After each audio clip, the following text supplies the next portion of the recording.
Yes, so welcome to the final part in the series of Stay or Sell, and this is the attacker version, and it's, we've got one on the list, right, which, is a big call, and it's not one that you probably would expect us to say.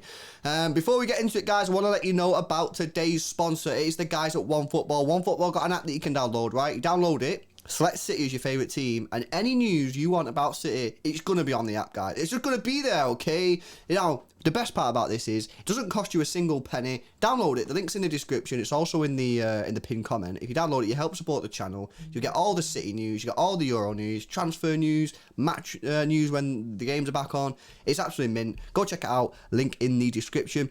We'll go for 1,000 likes on the target and subscribe to the channel if you are new. Brig, get us underway. Right, first things first in keep our sell thing, and it is Mahrez. Mahrez is at first on list. I think we'll keep him. However, this is one of the weird ones. There's a but, is there? Yeah, because he's got 2 years left. Yeah. And he'll be looking for that one big deal. Do you know what I mean? One more extra deal. Do you know what I mean? A 5-year deal with big cash in it. A mega deal. And it's whether City are going to offer him that. And if City don't, maybe he's going to be thinking, I probably should look somewhere else, because there's apparently a few rumours about agent. Do you know what I mean? His agent and his current contract isn't like the greatest for him and his agent, like the money that's being taken from it. So I think there's more in the works that people realise with the Mahrez situation. I would love to keep him. I do think we will keep him. It's just whether we get sidetracked by, oh, like, do you know what I mean? Someone side swipes us. That's what I'm looking for. Someone comes in with a big deal for him, and then he goes, that's a big move. I want to go. You know what, bro? We spoke about the Gundo situation yesterday on the midfielder edition. If you've not watched that, go check it out. And we mentioned that, you know, he's got 2 years left on his contract. He's in his 30s. He's gonna want one big deal. So he's got to make the decision now to say to City, look, I need a new contract because, you know, I'm getting older. I want one more big contract, you know, and a couple more years on the extension. Or maybe I might have to look at a new football club to get that 4-year deal that he's looking for. Deal, isn't it, really?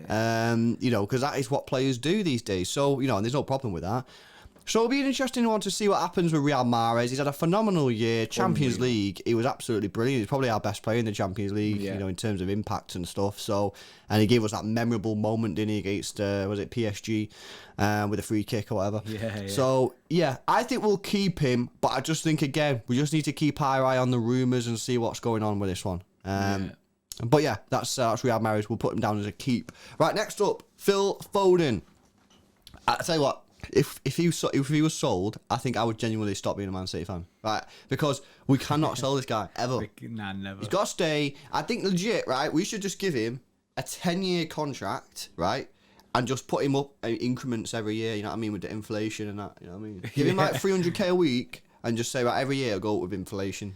Basically, I never want to see Phil Foden on a contract that has less than 3 years on it. Ever. Yeah, I'm going to panic mode, isn't it? Yeah, this guy has to stay at this football club forever. He's he's unreal. Even watching him in the Euros for England and stuff, he is special. He's next level. Special, yeah. Honestly, he's just a world-class footballer. He has that talent. He has that ability. And I genuinely think that this guy's going to be a star, and we can never, ever get rid of him. He can play anywhere, bro. Yeah, you know how we're saying, like, Bernardo Silva and James Milner, they have this problem where they're mint, but they can never really hold down a position. You know, James Milner used to get played left wing, right wing, striker, left back, right back, centre mid, you know what I mean? And the problem is they could never really hold down a position, so they were always playing if another player was injured. Bernardo Silva wasn't that as much, but I never really felt that he ever got that position and just held it down. Maybe apart from the year that he was playing right wing, but then Mahrez come into some form, so then he got ditched, you know what I mean? It doesn't mean to say that Bernardo hasn't been playing football, because he has been playing football. He's played over 40 matches this year, and a lot of them he did start, you know what I mean? So he does play a lot, but I always got the opinion that, you know, he was always there because he was the best option, rather than, oh no, Bernardo's got to play in that position. That was just my view. Well, one thing to think about that is the fact that, look at our videos that we've done now, and look at the attacker section, and Bernardo isn't in it with the rest of the wingers. Well, he's in the midfield one, and that shows, because where do you put him? Yeah, but with Foden, which is the point, he can play anywhere, and it's not just a fact of, oh, just play him there because he's injured. Like, he will play somewhere. Like, he will have to play somewhere. You know what I mean? If we sign Grealish or we sign Locatelli, Foden will still be playing somewhere, whether it's right wing, false nine. The impact is too much for him not to play. That's how good he is, and he's so young, and we can't afford to lose him. So we put him down as a keep, Bray. Yes, a keep. And next up is another one that's been in the mix. A lot of rumours about it is Raheem Sterling. Yep. A lot of rumours fluctuating about him leaving if the price is right. Apparently, City ready to sell if the big cash comes in. However, there's also people from like Stu Brennan and stuff saying that Raheem thinks he's going to be at City next year. He fully believes that he will be a City player. The rumours are all trash and stuff like that. So I think it's just a situation where can a club stump up the cash that it's going to take for Raheem to leave this football club, because he's a very high valued player. But my prediction is keep. I think we are going to keep him. I don't think there'll be another team to come in and offer like 90 to 100 mil. And I want to see him play with a striker. Team again. Him and Harry Kane, bro. Yeah, I mean, he got the nod, didn't he, for Gareth Southgate for the England game? And to be honest, there was probably not that many England fans who thought he deserved to start. You know what I mean? Even me, I was sat there going, bloody hell, he's keeping out Grealish, he's keeping out like Sancho's and them lot. You know what I mean? He's playing Sterling. Even I was a bit like, that's a big call from his Southgate, and he completely justified it. He got the goal, he got the winner, and hopefully he can kick on now. If he can have a good Euros and we can sign Harry Kane, honestly, I'd be getting Sterling in that team on match day 1 for the Premier League. I really would, because he could have a massive impact. But you know what? I think we're gonna keep Raheem Sterling. I'm gonna back him to do bits.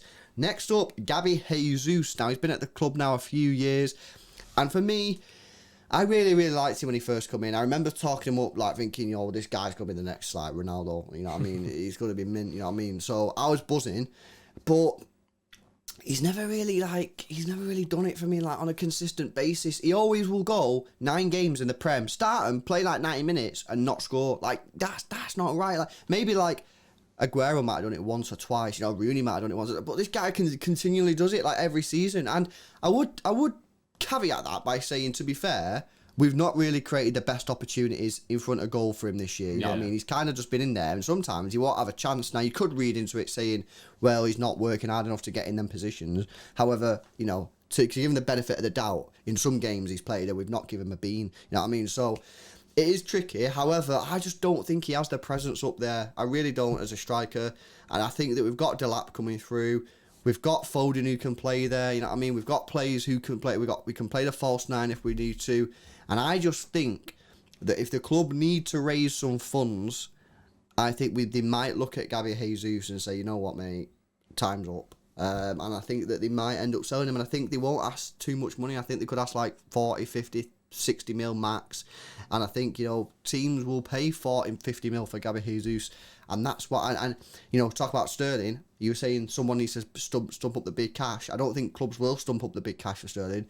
But I think a club like Tottenham would quite happily spend 40, 50 million on Gabby Jesus, and we'd make a profit on it. So I think Jesus could be sold this summer. I'm with you on that. I feel like he's stagnated now. He's kind of like he's stalled his car. You know what I mean? If you look at his stats on paper, you could look at it and go, this guy's sick. But seeing his performance week in, week out, you kind of see where he lacks and where he should be better, and what he should be doing for the club. And it's just not working out for him, and it's a real shame. It's a real shame, because I have this feeling that he's going to go somewhere, whether it be Tottenham, whether it be somewhere like Juventus, who are also like apparently interested in him, and absolutely smash it. And I hope he does smash it, but it's just disgusting that it won't be at City. I have a feeling that he will be the make weight. He's become expendable, so I think he will be one of the make weights when it comes to signing someone like Harry Kane. And I think this tells it all. We'll move on to the next guy, Ferran Torres. If you would have asked me, like, going into the end of the season, Champions League, if you would have said, who do you want to play as a striker, Gabby Jesus or Torres, I honestly would have said Ferran Torres. And that's not right when Gabby Jesus is technically a striker and Ferran Torres is a winger. So I think that tells you all you need to know about Gabby. Torres comes in for his first year. I can't believe some of the stick that some City fans have given Torres this year, mate. The guy's early 20s, 20, 21. He's moved country. I don't think he speaks very good English. He got COVID. He's playing under Pep Guardiola, which obviously takes a lot of time to learn. And people are still giving him crap. You know what I mean? People need to get off his back. He's a young lad. He's never going to come in and just start smashing it from the off. It's always going to take him time. I think we saw more than enough during the season that he has talent. He has ability. I think next year we'll get some more minutes. And, yeah, I think that he offers us a solution. He can play left wing, right wing, or as a striker. And yeah, it's an obvious keep for me. We've got him for really cheap, and we just need to develop him. You know what I mean? Leroy Sané struggled in the first couple of months at City. People have this perception that Leroy Sané was mint Hit straight the ground away. running when it No, wasn't. it wasn't. We was there at the games watching it. In the first couple of months, he was really, really poor. I think it was Chelsea. He was really quite bad, and then something happened. And he lit up, but. Just give him some time, man. Ferran Torres will come good, but he needs a little bit of time, and he's an obvious keep. We're not going to sell him, no chance. No. I think the fans need patience with him. I feel like even after the group stage of the Champions League around that time, people are still slating him, even though he's our top goal scorer in the Champions League, and he looked like one of the best finishers at the football club. So he's obviously a keep. And I'm really excited to see his future at City. Yeah, no, absolutely. Guys, let us know your thoughts. The only person we said could be sold there is Gabby Jesus. Let us know, do you think any of the other guys are at risk? Do you think Gabby will stay? Let us know in the comment section below. Do us a favour, guys. Go check out the One Football app. The app is absolutely mega. Go download it. It don't cost you a penny. And if you download it, you do really help support the channel more than you'll know. So go check it out. Links in the description. It's also the pinned comment. Smash a like on the video, and we'll see you in the next one. See you in a bit.